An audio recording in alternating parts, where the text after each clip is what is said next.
vérité vont comprendre ce que je dis. Et les amoureux de la vérité sont ceux justement qui ne peuvent pas vouloir faire l'œuvre du diable. L'œuvre du diable, c'est opposer Jésus-Christ à sa parole. L'œuvre du diable, c'est opposer la doctrine de l'Église catholique à la Bible. Je vais continuer à lire, mais je reviendrai sur ça tout à l'heure. Le but de cette recommandation, c'est l'amour qui vient d'un cœur pur, d'une bonne conscience, d'une foi sans hypocrisie.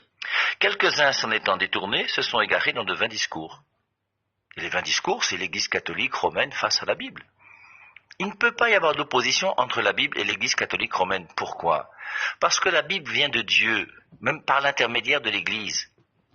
Et maintenant, l'Église vient du Christ lui-même. Il est mort pour son Église. Le Christ est mort pour son Église, et dans cette Église, il a donné une Bible. Comment voulez-vous que la Bible soit en opposition avec l'Église? C'est vous qui interprétez mal la Bible et qui faites une opposition qui n'existe pas entre la Bible et l'Église. Mais ça ne peut pas être autrement. C'est exactement comme la foi et la science.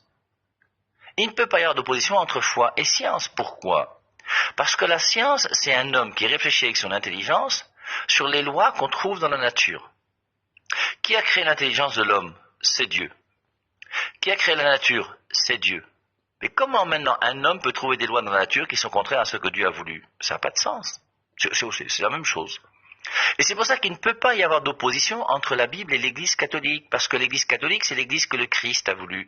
Il a fondé son Église, il est mort pour son Église. Il l'a rendue sainte et sans tache. Il a dit, je suis avec vous chaque jour jusqu'à la fin du monde. Éphésiens 5, 25, Marie, aimez vos femmes, comme le Christ a aimé l'Église et s'est livré pour elle. Il l'a rendue sainte et sans tache. Son Église est sainte et sans tache. Laquelle? Celle qu'il a fondée. La seule Église fondée par Jésus-Christ, c'est l'Église catholique. Cette Église ne peut pas mentir. Comment est-ce que vous lisez la Bible? Et maintenant, c'est dans cette Église et à l'intérieur de cette Église que la Bible est née. Qui a fait que la Bible existe sur la terre? C'est nous, l'Église catholique. C'est nous, l'Église catholique, qui avons donné la Bible au monde. La seule Église qui a autorité sur la Bible, c'est nous, les catholiques. Les protestants n'ont pas autorité sur la Bible. Martin Luther n'a aucune autorité sur la Bible. Les pentecôtistes n'ont aucune autorité sur la Bible. Païon n'a aucune autorité sur la Bible. Ce sont des gens qui ont trouvé la Bible. Et qui, en ayant trouvé la Bible, ont commencé à en faire des choses bizarres, puisqu'ils ont commencé par arracher 7 livres pour en faire une biblette de 66 livres. Et maintenant, ils viennent nous donner des leçons à nous, les catholiques. Non, mais au bout d'un moment, mes amis, il faut quand même qu'on s'assoie, hein. Qu'on réfléchisse un peu, quand même. Et au bout d'un moment, on va voir, on va mettre les points sur les i, parce qu'il faut quand même que les choses soient claires. Hein? Alors je continue. Le but de cette recommandation, c'est l'amour qui vient d'un cœur pur, d'une bonne conscience et d'une foi sans hypocrisie. Quelques-uns, s'en étant détournés, se sont égarés dans de vains discours. Ils veulent être docteurs de la loi et ils ne comprennent ni ce qu'ils disent, ni ce qu'ils affirment. Ils veulent être docteurs de la loi. Pasteur ci, évêque ça, apôtre tel, prophète tel, voilà. Ils veulent être docteurs de la loi et ils ne comprennent ni ce qu'ils disent, ni ce qu'ils affirment.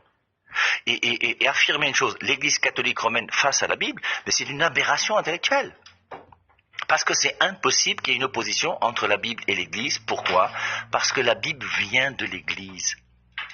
Donc, et c'est pour ça qu'au bout d'un moment, il faut qu'on mette les choses au clair par rapport, premièrement, on va essayer de réfléchir sur qu'est-ce que c'est que l'Église, deuxièmement, qu'est-ce que c'est que la Bible, troisièmement, qu'est-ce que c'est que la Biblette, et essayer de réfléchir pour voir qu'il ne peut pas y avoir d'opposition entre l'Église que le Christ a fondée, qui est l'Église catholique, et la Bible, qui a été voulue par l'Église et dans l'Église, et je vous rappelle que la seule Église qui a autorité sur la Bible, c'est nous les catholiques.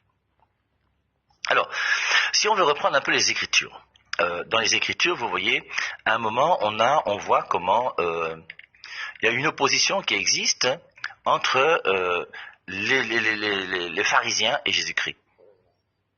Les épreuves ont toujours existé, hein. L'opposition a toujours existé, et Satan a toujours essayé de mettre le trouble, hein, dans la tête des gens. Et la plus grande force, je crois, du démon, là où le démon était très fort, c'est de pouvoir utiliser la Bible, qui est le livre saint par excellence, pour critiquer son Église. Alors ça, c'est génial. Là, le démon a vraiment été très fort. Et donc, c'est vraiment absolument extraordinaire pour moi. C'est vraiment génial de la part de Satan d'avoir réussi à donner la Bible et mettre la Bible dans la main des gens pour qu'à partir de la Bible, je puisse enseigner le contraire de ce que Jésus-Christ a enseigné. Quand on prend les exemples bibliques par rapport à Jésus, alors on peut prendre par exemple, moi j'ai devant moi là, le paralytique et la femme, le paralytique dans Marc chapitre 2. on voit comment on va essayer d'opposer ce que Jésus-Christ va dire, en disant que comment cet homme-ci remet les péchés, nous on sait que Dieu ne peut pas remettre les péchés. Et les pharisiens vont mettre Jésus-Christ à l'épreuve. Dans Jean 8, la femme adultère, on voit comment ils viennent mettre Jésus-Christ à l'épreuve. Pourquoi? Parce qu'ils veulent opposer la loi de Moïse. Or, la loi de Moïse, tout le monde sait qu'elle vient de Dieu. Et cette loi de Moïse qui vient de Dieu, on va l'opposer à Jésus-Christ qui est là sur terre. Et on va dire, Moïse a demandé qu'une femme prise en flagrant délit d'adultère, on puisse la lapider. Toi, qu'est-ce que tu dis? Et on voit dans ce passage l'opposition qui existe donc entre les pharisiens et Jésus. Alors, on peut relire, si vous voulez, Jean chapitre 8, parce qu'il est toujours bon pour nous de toujours mieux connaître un petit peu les Saintes Écritures. Et donc, on va prendre rapidement le début de Jean 8, et on prendra ensuite, sans doute, Matthieu chapitre 19, où on voit aussi un petit peu la même chose. Jean 8, la femme adultère. Alors, allons-y. Jésus était reparti vers le mont des Oliviers dès le matin, à la première heure. Il était de nouveau au temple, tout le peuple venait à lui et lui s'asseyait pour les enseigner. C'est alors que les maîtres de la loi et les pharisiens lui amènent une femme surprise en adultère. Ils la placent au centre, puis ils lui demandent « Maître, cette femme est une adultère et elle a été prise sur le fait. Dans la loi, Moïse nous a ordonné de lapider les femmes qui sont dans ce cas. Mais toi, que dis-tu » Ils parlaient de cette façon pour le mettre à l'épreuve. Et ils veulent mettre Jésus-Christ à l'épreuve. Aujourd'hui, on veut mettre l'Église à l'épreuve en opposant une compréhension de la Bible à ce que l'Église enseigne. La manière de faire du diable à l'époque de Jésus-Christ, c'est opposer Moïse à Jésus. La manière du diable aujourd'hui, c'est d'opposer l'Église catholique, qui est l'Église voulue par le Christ, fondée par Jésus-Christ, la seule Église chrétienne valable, sérieuse sur la terre, à la Bible. Et vous avez des gens qui aujourd'hui acceptent de prendre certains versets bibliques pour s'opposer à ce que l'Église catholique enseigne. Et ça, ce n'est pas l'œuvre de l'Esprit Saint. L'Esprit Saint n'a jamais demandé ça. Et tous ces pasteurs qui m'écoutent aujourd'hui, qui que vous soyez, quelle que soit votre Église, demandez à l'Esprit Saint de vous éclairer, mettez-vous à genoux, et il va vous dire de revenir à l'Église catholique. Parce que tu n'as pas le choix, mon frère. Faire le contraire de ce que je te dis là, c'est ne plus faire l'œuvre de l'Esprit Saint. L'Esprit Saint veut que nous tous, nous soyons dans l'Église de Jésus. L'Esprit Saint veut que nous tous, nous puissions avoir la vraie parole de Dieu et non pas les fausses interprétations de la Bible. Et l'Esprit Saint ne peut pas être d'accord avec quelqu'un qui dit que Jésus-Christ avait des frères et des sœurs. C'est impossible. C'est impossible. Un pasteur qui vous enseigne que Jésus-Christ a des frères et des sœurs, c'est un pasteur qui ment. Or, le mensonge ne vient pas de l'Esprit Saint. Le mensonge vient du diable. Jean 8, 44, votre père à vous, c'est le diable parce que vous êtes des menteurs. Alors, est-ce qu'il est de bonne volonté ou pas? Moi, j'en sais rien. Et je ne suis pas là pour juger sa bonne volonté. Mais je suis là pour dire d'une manière claire et nette que tu ne peux pas affirmer qu'on ne peut pas prier la Vierge Marie et avoir l'Esprit Saint. C'est impossible. Parce que l'Esprit Saint veut qu'on prie Marie. L'Esprit Saint veut qu'on prie les saints. L'Esprit Saint veut qu'on aille à la messe chaque dimanche. L'Esprit Saint veut que nous puissions croire que l'Eucharistie est réellement le corps de Christ. Voilà ce que veut l'Esprit Saint qui est l'Esprit de vérité. Et tous ceux qui vous enseignent autre chose que ce que l'Esprit de vérité enseigne, je regrette, c'est plus l'Esprit Saint. Et il faut qu'aujourd'hui on soit capable de discerner entre tous ces gens qui sont des gens qui vraiment sont sérieux et valables et ceux qui sont des gens bizarres qui au nom de la Bible ont leur petite intelligence et essayent de comprendre la Bible mieux que l'Église qu'il a donnée au monde. Alors, continuons donc. Ça j'étais dans Jean 8, maintenant je pars dans Matthieu chapitre 19. Matthieu chapitre 19, vous savez, c'est le passage où on parle du divorce et du mariage par rapport à Moïse, qui va donc parler à Jésus et puis encore essayer de le mettre à l'épreuve. Donc Jésus avait terminé son discours, il quitta la Galilée, arriva aux frontières de la Judée par l'autre rive du Jourdain, une foule de gens était à ses côtés et là encore il les guérissait. C'est alors que des pharisiens viennent à lui et le mettent à l'épreuve avec cette question. Un homme est-il autorisé à renvoyer sa femme pour n'importe quelle raison? Il leur fait cette réponse, je vous rappelle verset 3. C'est alors que des pharisiens viennent à lui et le mettent à l'épreuve avec cette question. Il leur fait cette réponse, n'avez-vous pas lu que le Créateur au commencement les fit hommes et femmes, etc., etc. Et on voit donc comment les pharisiens, les scribes, vont chercher à mettre Jésus-Christ à l'épreuve constamment. Ils vont vouloir l'opposer à la loi de Moïse.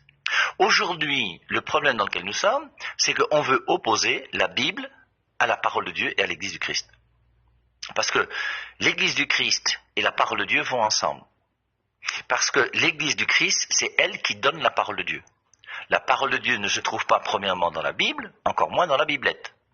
Je vous rappelle alors, ça me fatigue de rappeler ça sans arrêt, mais quelque part il faut reprendre des bonnes bases de catéchèse si on veut éduquer les gens, c'est que la Bible est née en l'an 400. Avant l'an 400, il n'y a pas de Bible sur la terre. Et la Bible qui est née en l'an 400, forcément, ne peut pas être la norme de notre foi. La norme de notre foi, ce n'est pas la Bible qui est née en 400, c'est la parole de Dieu. Romains 10, 17, la foi vient de ce qu'on entend, et ce qu'on entend vient de la parole du Christ. Et c'est la parole du Christ, donc la parole que Jésus-Christ a enseignée, le discours du Christ, la parole de Jésus, qui n'est pas Jésus, parce qu'il faut préciser qu'encore que la parole de Jésus-Christ n'est pas Jésus. Jésus-Christ est plus que sa parole. Et donc, Jésus-Christ est venu, et la source de la parole de Dieu se trouve en Jésus. La source de la parole de Dieu ne se trouve pas dans un livre. C'est une personne qui est venue donner la parole de Dieu sur terre. Hébreux chapitre 1, verset 1. Lisons alors, Hébreux 1, 1. Alors je prends avec vous Hébreux chapitre 1, le verset 1. Dieu dans le passé avait parlé à nos pères par les prophètes. Et quand Dieu a parlé, c'était la parole de Dieu.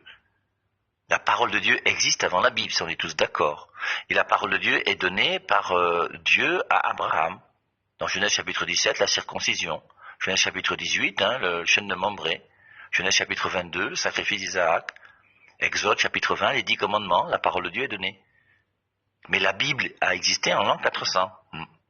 Dieu dans le passé avait parlé à nos pères par les prophètes de façon diverse et toujours fragmentaire. Mais en ces jours qui sont les derniers, il nous a parlé par le Fils. Et c'est le Fils lui-même qui vient nous donner la parole de Dieu. Jean 17, 17, ta parole est vérité. Et la parole de Dieu est la vérité. Et c'est cette vérité qui dirige notre vie. Et cette parole de Dieu ne se trouve pas premièrement dans un livre, pas dans la Bible, encore moins dans la Biblette bien sûr. Et cette parole de Dieu se trouve dans la personne de Jésus-Christ. Et c'est le Christ lui-même qui donne sa parole au monde. Et c'est pour ça que les gens ont cru en Jésus-Christ alors que la Bible n'existait pas encore. Et donc, on voit bien comment Jésus-Christ va donner sa parole, et sa parole, il va transmettre à ses apôtres. Luc 10, 16, celui qui vous écoute m'écoute, celui qui vous rejette me rejette. Refuser un apôtre de Jésus-Christ, c'est refuser le Christ.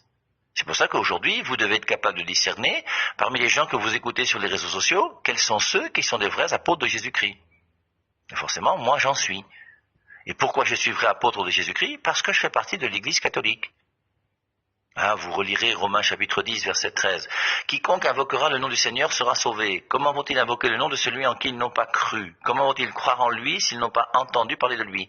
Comment vont-ils entendre parler de lui s'il n'y a pas des prédicateurs? Et il ajoute, comment y aura-t-il des prédicateurs s'ils ne sont pas envoyés? Un prédicateur, c'est pas quelqu'un qui se lève et qui montre un réseau social quelconque et puis il commence à bavarder. Ce sont des histoires, ça. Comment y aura-t-il des prédicateurs s'ils ne sont pas envoyés? Un prédicateur, c'est quelqu'un qui est envoyé. Et quand on connaît un peu les Saintes Écritures, Jean chapitre 20, verset 21, à la résurrection, Jésus-Christ dit, comme le Père m'a envoyé, moi aussi je vous envoie. Tout part du Père. Et c'est le Père qui envoie qui? Le Fils. Et le Fils envoie qui? Les apôtres. Et les apôtres envoient qui? Les successeurs des apôtres. C'est pour ça qu'on a un pape qui est là, avec 260 papes, je ne sais plus combien, 66, qui sont succédés jusqu'à aujourd'hui avec le pape François. Le pape François va bientôt mourir, ou bien il va bientôt démissionner. Je pense qu'il va plutôt mourir, parce que je ne vois pas trop démissionner, mais il fera comme il voudra. Il ne va pas me demander mon avis, bien sûr. Et puis après, on en aura un autre. Est-ce que ce sera François II? Est-ce que ce sera Jean-Paul III? Est-ce que ce sera... Aucune idée, j'en sais rien. Et la vie va continuer, l'Église va continuer, on aura toujours notre succession qui est là.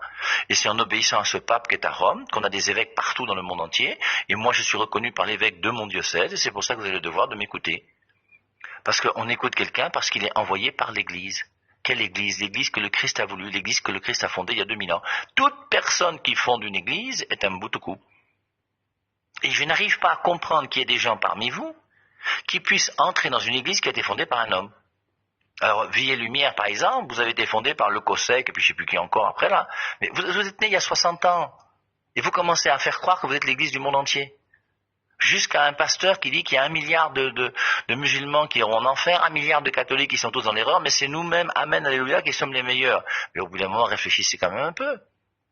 Donc, avant Le Cossec, il n'y avait pas de vrais chrétiens sur la terre.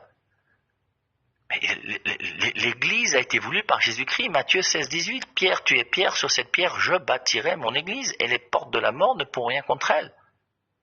Et c'est pour ça que cette Église est l'Église à qui Jésus-Christ a donné sa parole. Quand Jésus-Christ s'en va et quitte la terre pour retourner auprès de son Père, mais qu'est-ce qu'il fait? Il dit aux apôtres, celui qui vous écoute m'écoute. Alors, petite parenthèse, pour ceux qui pensent connaître la Bible mieux que nous, 1 Timothée 2,5, il y a un seul médiateur entre Dieu et les hommes. Luc 10,16, Jésus-Christ dit, dans ce passage-là, Luc 10,16, il dit, celui qui vous écoute m'écoute. Donc Jésus-Christ donne aux apôtres le pouvoir de transmettre la parole de Dieu. Et les apôtres sont intermédiaires, médiateurs, pour donner la parole de Dieu au monde. Il n'y a pas un seul médiateur entre Dieu et les hommes.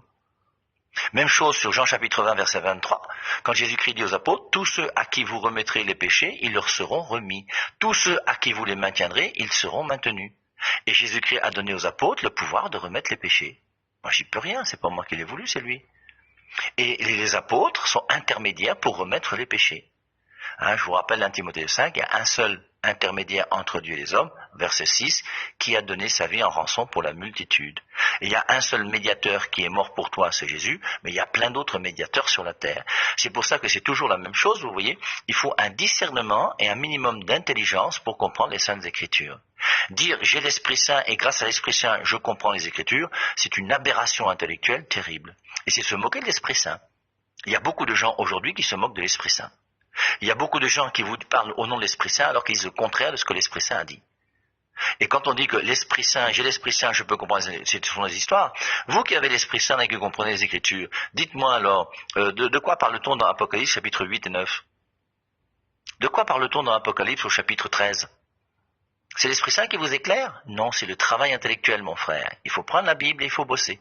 Et c'est en bossant qu'on a un minimum de connaissances. Et l'Esprit Saint n'aime pas les feignants et les paresseux.